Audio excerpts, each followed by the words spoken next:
Hello ticket পাগলারা, কি অবস্থা সবার? কেমন আছেন সবাই? আশা করছি সবাই ভালো আছেন। বিশেষ করে নোয়াখালী ফ্যান বেস অনেক বেশি আনন্দে আছে। সেভেন আপের হাত থেকে বাইচে গেছে আজকে রংপুরের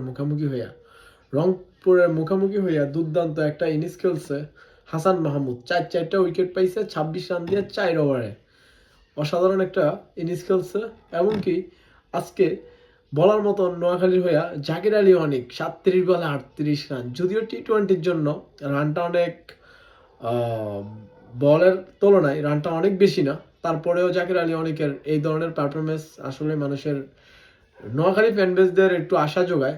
সৌম্য সরকার 27 বলে 31 রান, এবং কি হাবিবুর রহমান সোহান 16 বলে 30। এই পর্যন্ত নোয়াখালীর ব্যাটিং লাইনে ভালো যারা আছে। আর যদি রংপুরের কথা বলি তাহলে ইফতিখার 31 বলে 37, তহিদ হৃদয় 28 বলে 29, এবং কি খুশদিল শাহ 16 বলে 24। এই হলো ব্যাটিং লাইনের রংপুরের অবস্থা।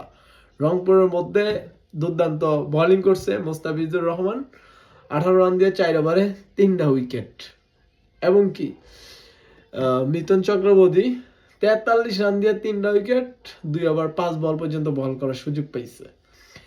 যদিও উইকেট 3টা পাইছে, অনেক বেশি রান দিয়ে ফেলছে, যেটা দলের জন্য অনেক ঘাটতির কারণ। লাস্ট পর্যন্ত এই রান বেশিটাই রংপুরে লাস্ট পর্যন্ত করতে পারে না 20 ওভারের ভিতরে। খুশদিল শাহ 27 রান দিয়ে 4 ওভার করে 2টা উইকেট। খুশদিল শাহ এবং কি মোস্তাফিজুর রহমান ঠিক ছিল, বাট মিথুন চক্রবর্তী অনেক রান দিয়ে ফেলছে। এই 7 ওভার হাত থেকে বাইচে গেল নোয়াখালী। যাই হোক, নোয়াখালীর দুর্দান্ত একটা ইনিংসের জন্য কনগ্রাচুলেশন। ভালো একটা ইনিংস হয়েছে আজকে প্রথমবারের মতন 2026 বাংলাদেশ প্রিমিয়ার লিগের মধ্যে প্রথমবারের মতন জয়লাভ করছে নোয়াখালী। আমরা নোয়াখালী থেকে আরেকটু কিছু ভালো আশা করতেছিলাম, বাট এই টুর্নামেন্টে আইসা নোয়াখালী যেই ধরনের হতাশ করতেছিল, 6টা ম্যাচ টানা হারছে, এটা দেখে নোয়াখালীর ফ্যান বেসদের অবস্থা একেবারেই বাজে হাল ছিল। সব কিছুর অবসর ঘটাইয়া প্রথমবারের মতন ম্যাচটা উইনিংসে, তার জন্য বেশি ভালো লাগতেছে। এবং কি সামনের ম্যাচটাও আশা করা যাচ্ছে কিছু একটা ভালো করবে, বাট আরেকটু উন্নতি হতে হবে। আর কোচদের যেই সমালোচনা নোয়াখালী ফ্যান বেসরা করতেছে, আমার মতে এটা মোটেও ঠিক না। ভাই, তোমরা যদি মাঠে পারফরমেন্স না করতে পারো, কোচে প্র্যাকটিস করাই দিল, সব মতন ঠিকঠাক করাই দিল, তোমরা যদি মাঠের পারফরমেন্সে ফিরে না যাও, তাহলে কোচদের দোষ দিয়ে কি করবা?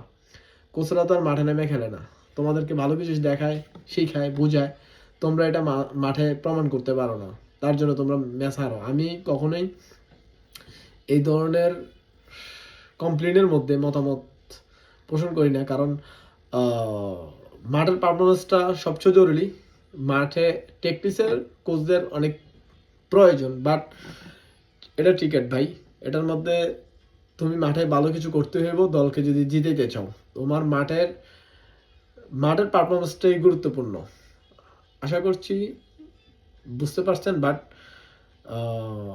প্লেয়ার যারা আছে তারা ফর্মে ফিরে যেতে হবে, এমনকি যেই টিমটা নোয়াখালীর এখন পর্যন্ত আছে, যদিও টুর্নামেন্টে টিকে থাকার লড়াইয়ে একেবারে তলানির দিকে, তারপর আমরা আশা করব মোটামুটি ভালো একটা পয়েন্ট নিয়ে নোয়াখালী যেতে ফিরতে পারে।